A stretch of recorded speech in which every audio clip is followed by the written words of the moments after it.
Make that big boss less special. It ain't no game, but they saying welcome to the second level.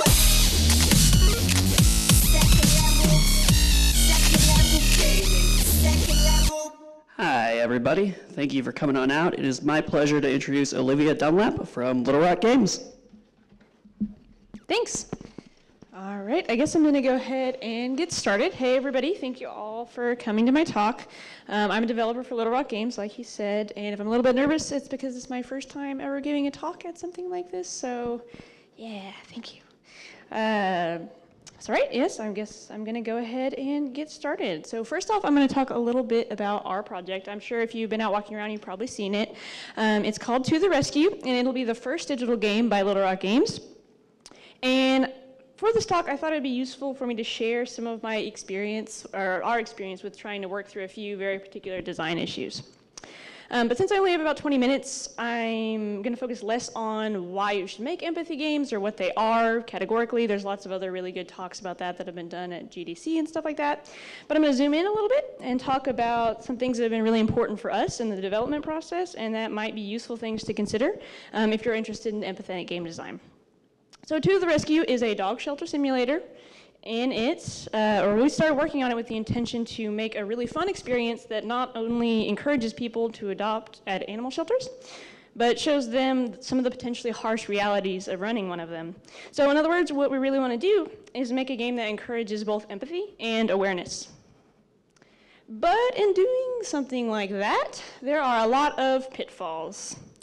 In our game, you can feed and water and play with the dogs, but you also have to deal with some other things like illness, some people that will only adopt the young or the healthy dogs, and sometimes it might feel like every day is a financial struggle.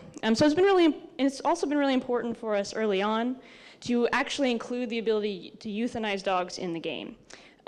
Because we want that to be part of the full empathetic experience of feeling like there might not be any other choice. But what we don't want to do is make them sad, preach to people, or come off as edgy and nothing else. So that's been a really big design challenge for us. And it can be a really fine line to walk, especially because nobody ever wants to have to do something like that, not in real life, not in a video game. And so having to represent that in a delicate way is what we're really struggling with. So if we do this, we're going to have to make sure that we do it right, and that we design an experience that creates empathy, it stays within people's comfort zones, and also that it's still fun, because that's what ultimately we want the takeaway from this to be. So usually when I face a design problem in general, my first step is to find other games that might have faced similar design issues and see how they work through them, or that are otherwise just similar games. So I'm going to start off by talking about some other games that we've been thinking about through the design process and that have been inspirations for us. And I'm going to keep in mind a couple questions. First of all is what design decisions were made and how those games create empathy.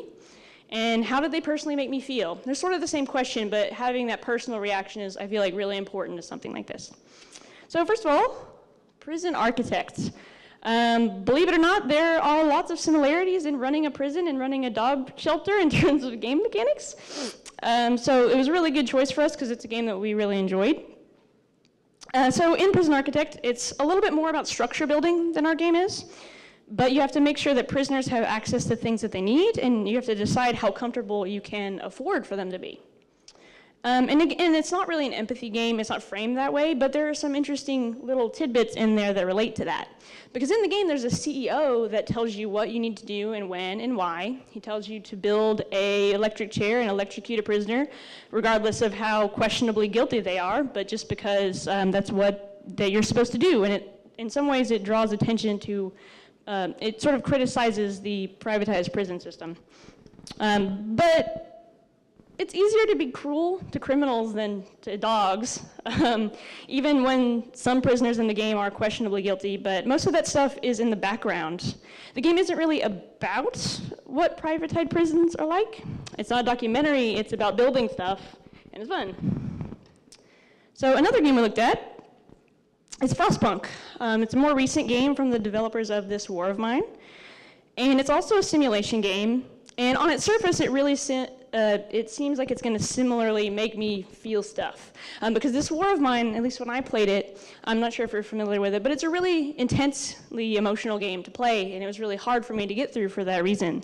So I was expecting a similar experience. But in Frostpunk, you're just trying to make it through an extreme survival situation, and if you want some of your citizens to survive, you might have to make some morally questionable decisions about how your settlement is run. And it can get really bleak really fast. But one thing about Frostpunk is I didn't quite get that same emotional experience that I was expecting. And I think it's because in Frostpunk, you're not as close to the people that are being affected by your decisions. You can't zoom in very far. You aren't giving very much information about all the, you can even see them in the screenshot probably, all the little people that are going about doing their daily tasks.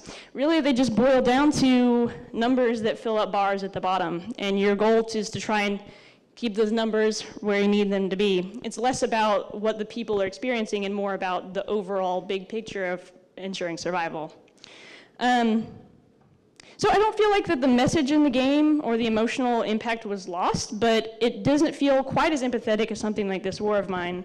But the situation in Frostpunk is so extreme that if it was as close and as intimate as this War of Mine, it might have been really difficult to play, which is something to think about. And so another game that we looked at was Papers, Please. It's a game that's really famous for combining engaging gameplay with a serious, really empathetic narrative. But on its surface, all you're doing is comparing numbers and faces and stamping yes or no on pieces of paper. But for each person, they're attached to those pieces of paper, right? They're not just pieces of paper, they're people that have their own hopes and dreams. And your goal is to decide their fates. And even more than that, you have to decide whether you're going to sacrifice your own family's well-being for bigger picture goals like people fighting for their own freedom and people that are trying to escape really horrible things that you might have to say yes or no to.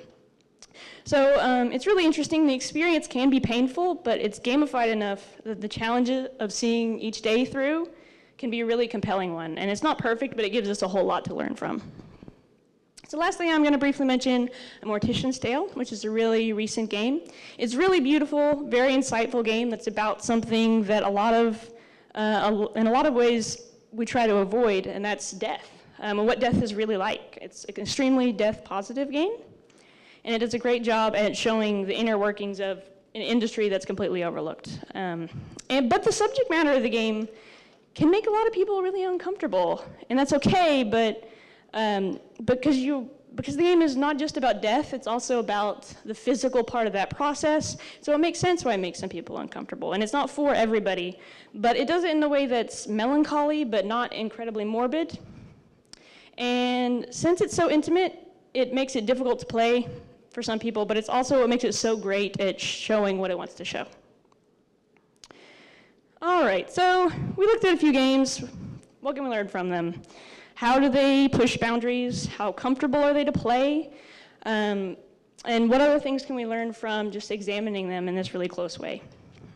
For me, the first thing I notice when I compare all these games, and I probably mentioned this a little bit while talking about them, is how distant they are. How close is the player to each thing that they are doing? And just to sort of visualize what I mean, I'm going to put the games on a little bit of a scale here.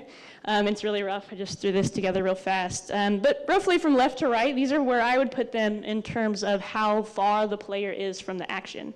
In Frostpunk, the player is this big godlike figure. You don't really have a face or a character. You see everything from on high. Everyone in the settlement will comment on what you're doing, but it doesn't really mean anything because all you really care about is what you have to do in order to survive. Whereas on the other hand, Mortician's Tale is extremely intimate. And because of that, each player does every step of every process. They have to attend each funeral. And these things make it feel like a very, very close experience to the subject matter. So does distance play a role in creating empathy? I think that it does. I think that being close to the action really changes the way a player can experience a game. But it's exactly the thing that can make people uncomfortable. So it's really good at creating empathy, but it's also the same thing that can drive people away from an experience. So Frostpunk was gritty and grim, but it's a little bit more approachable because of how far away it is. Mortician's Tale does it a little bit differently because it's really close to what's happening, but the art style makes it a lot more accessible in a different way. So in some ways, art direction can really change the distance as well. So in addition to that, one thing that I noticed about these games is how they treat individual people.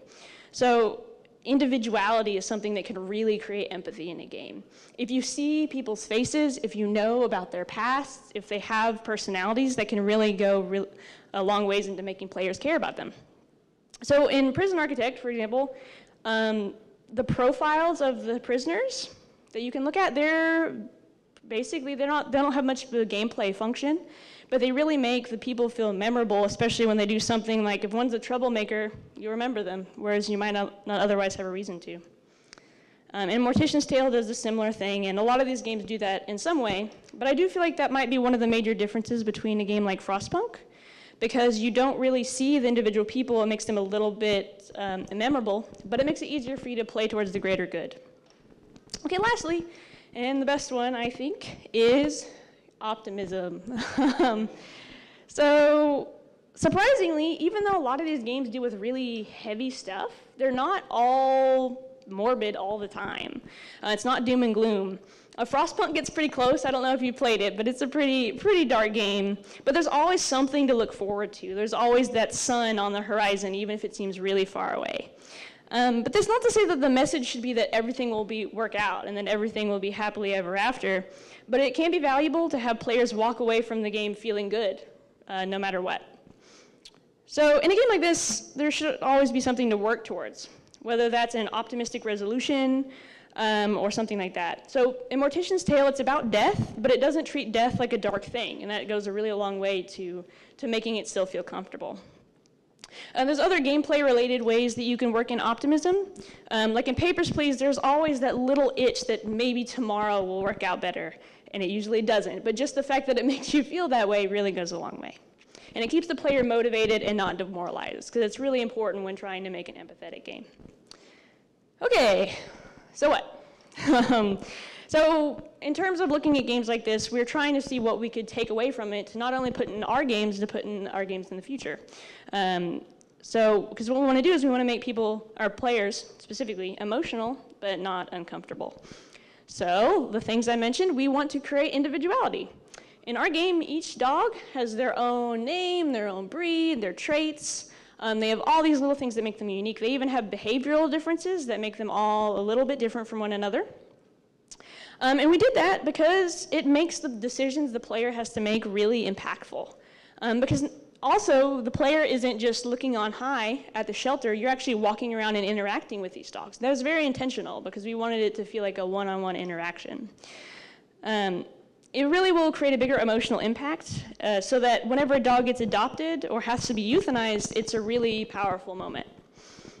However, because of that, it's also really important to remember that there needs to be some distance. Because players get so attached, potentially can get so attached to these really unique, really cute dogs, we have to make it comfortable for people. So, because we don't want it to be traumatic, we don't want to push people too far. Because especially when you're trying to convey something really meaningful, you don't want to push people away from your message. So in some of our really early iterations of the game were really explicit, but now we have it just be a fade to black, really quiet moment that people can just get through and move on. And our art style really helps with this too. That's one of the reasons that we chose something that's less realistic, because it makes it, again, more accessible.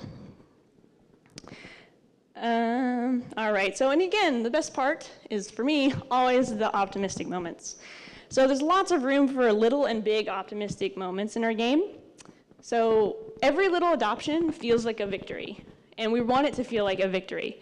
There might be this dog that has 3 legs and 1 eye, but if he gets adopted, it feels like such a great moment.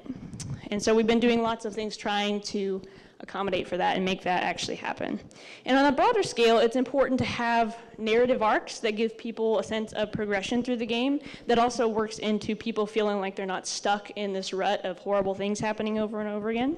So these big and small victories are really important so that no matter how rough it feels like it gets, there's always something to look forward to or some hope that things will get better. All right, so now I get to pay the dog tax. This is my dog. His name is Keanu. Anyway, I'm going to close by just saying that games can be painful and expressive when they need to be, and that's a really good thing. But when you're making a game like that, if you want it to be enjoyed by a broad audience, it can really be useful to try and figure out where that comfort zone is for people, and to look at things like the distance, the individuality of characters in the game, and the level of optimism that it makes room for, in order to ensure that that's really in the spot that you need it to be, and that people walk away with smiles on their faces. So thank you so much for being here, and if any of you are interested in keeping up with To the Rescue, we have our information up here, and we'll be running all kinds of focus tests and stuff in the future, and we'd love for you all to keep in touch.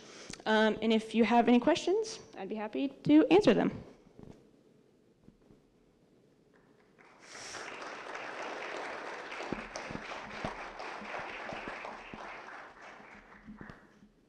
Yeah.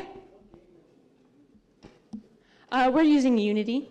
It's sort of been a pain to work in Unity for 2D games, but it's been a pretty good engine for us so far. Anything else?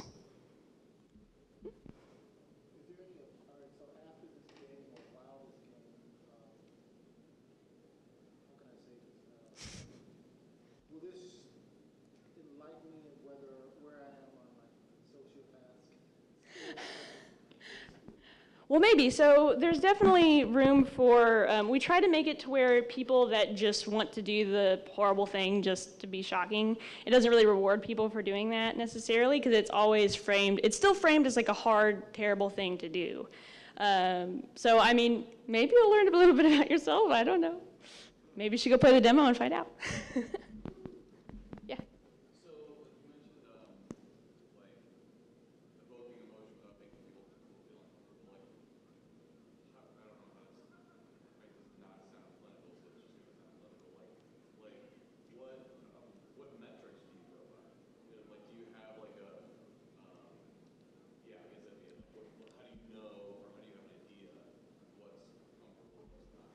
Yeah, that's a really excellent question, because all that is really subjective stuff. So most of what I talked about here was from my own personal experience and a few people I know with playing this game. That's one of the reasons why we're going to be doing extensive focus testing and stuff like that to actually get people's input on every step of the process. Because it's really important is just creating a feedback loop for stuff like that. So it's really just going to be based on what people say they liked and didn't like, was comfortable, wasn't comfortable, and that sort of thing. It's going to be self-reported as far as we're planning on doing it right now. Yeah. Anything else? All right. Well, thank you guys so much, and I'll be around if you have any other questions later on. It ain't no game, but they saying welcome to the second level.